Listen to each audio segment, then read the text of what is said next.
Começando o segundo vídeo do canal Meu Professor de Economia.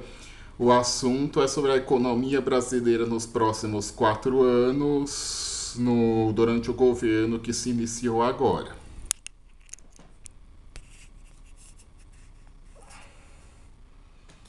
Minhas previsões em relação à macroeconomia não são catastróficas.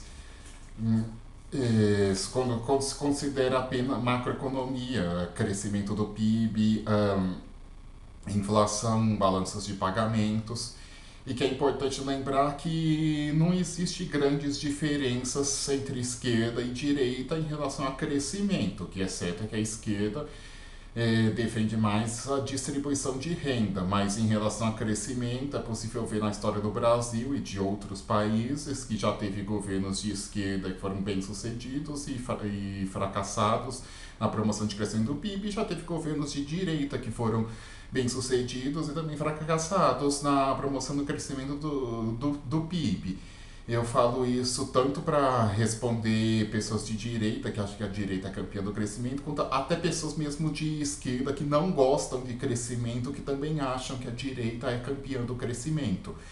Só que eu também falo isso para explicar, porque eu não estou sendo catastrofista, e é bom que guarda bem esse vídeo, porque se em 2022 os indicadores macroeconômicos estiverem bons e aparecer Bolsominion falando chupa a esquerdalha, vocês falaram que ia dar tudo errado e não deu, é bom que guarde esse vídeo. Não, tanto eu quanto outras pessoas de esquerda não estamos fazendo previsões catastróficas da macroeconomia. A catástrofe vai acontecer em outras áreas.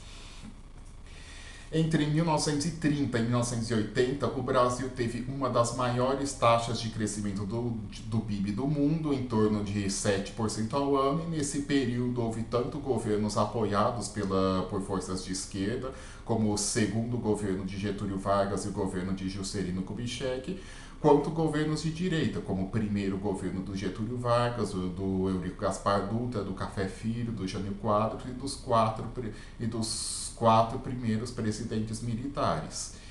E aí, de 1980 para cá, por outro lado, o Brasil tem uma das taxas de crescimento do PIB mais baixas do mundo, por volta de 2%.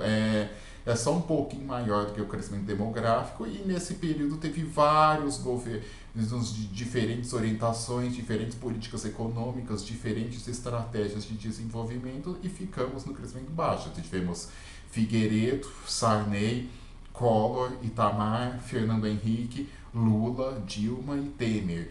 E até no governo Lula o crescimento foi um pouco maior, 4% do PIB ao ano.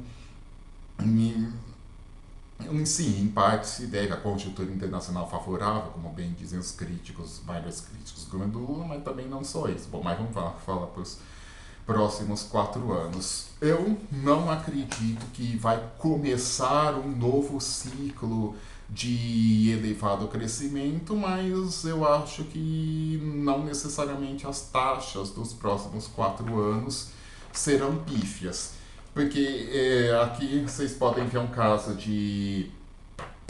um exemplo de crescimento grande no longo prazo e crescimento pequeno no longo prazo, mas mesmo com crescimento pequeno no longo prazo, é possível ter um período curto de elevado crescimento depois de um período de queda. E realmente, porque houve uma queda grande recentemente. O PIB brasileiro atualmente está 5% menor do que estava quando o Guido Mantega saiu, e já se passaram 4 anos, ou seja, não dá para falar que o Guido Mantega é a matriz do primeiro mandato da Dilma, foi o responsável por todos os males do país, porque depois de 4 anos fica ridículo até ficar insistindo nessa tecla. Mas vamos lá, de qualquer forma, por causa tanto dessa capacidade ociosa que dá espaço para crescer mesmo sem ampliar a capacidade, simplesmente ocupando essa capacidade. Além disso, por causa de toda essa recessão, a inflação está baixa, o câmbio está no patamar adequado, ou seja, não tem perspectiva de crise cambial em breve. E além disso, o Brasil tem 380 bilhões de dólares de reservas, ou seja, está bem protegido contra possíveis crises cambiais. Eu gosto de mencionar também o texto do Kahlek, o Aspectos Políticos do Pleno Emprego, que ele fala que ele, que não é grande simpatizante de governos alinhados ideologicamente com o capital, ele admite que esses governos podem ter maior sucesso na economia pelo fato do capital reagir com mais boa vontade. Aqui por outro, como eu disse, e expliquei os motivos que acho que não serão catastróficos na macroeconomia, mas porque também não será um mar de rosas. Como eu já mencionei no meu artigo que escrevi na Voyage, que até vou colocar o link na descrição, já houve vários exemplos de governos que empolgaram os mercados financeiros logo depois que foram eleitos, assumiram o poder, fizeram bolsa subir, moeda nacional valorizar, e foram uma catástrofe. Por exemplo, o Hoover, que foi eleito presidente dos Estados Unidos em 1928, fez o Wall Street subir, a imprensa relacionada à economia teve grande empolgação, porque iria continuar a política liberal do Calvin Coolidge. E aí, em 1929, a gente sabe o que aconteceu.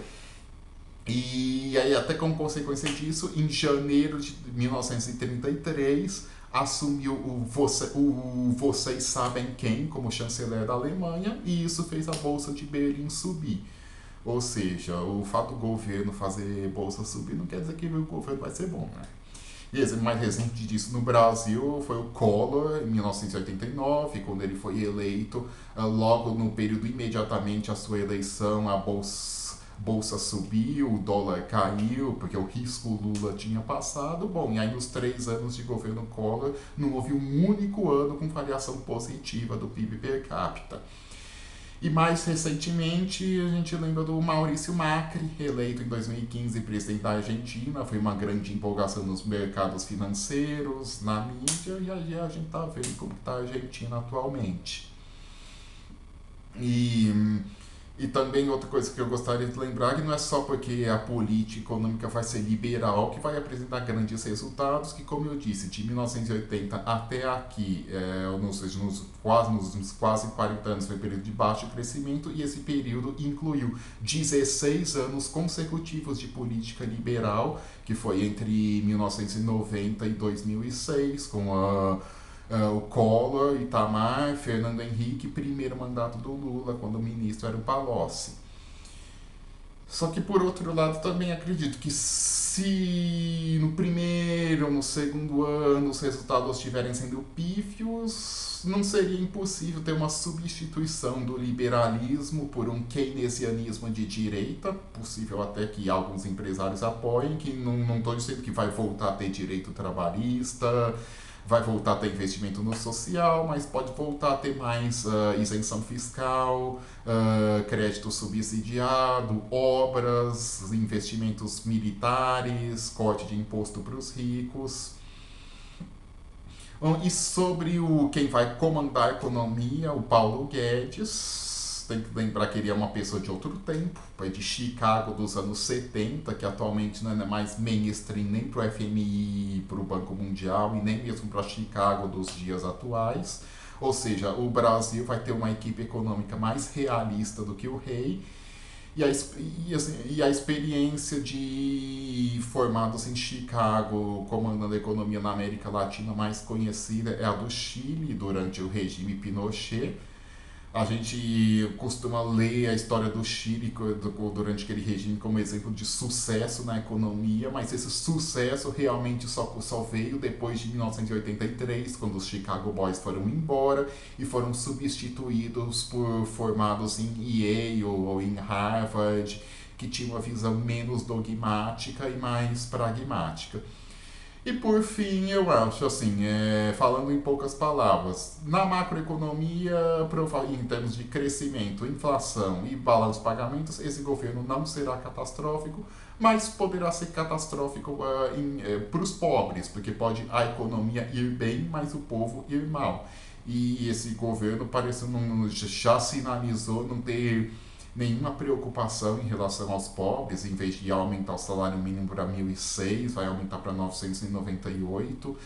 nem para explorar a possibilidade de ser o primeiro presidente a fazer o salário mínimo de 4 dígitos, ou esse presidente aí que está assumindo quis. Ele realmente quer mostrar como ele é cruel com os pobres. E e também ser catastrófico para. E também esse mesmo presidente falou que os trabalhadores têm direitos demais, e por fim também esse pretende ser catastrófico não só para os trabalhadores, mas também para minorias étnicas e sexuais.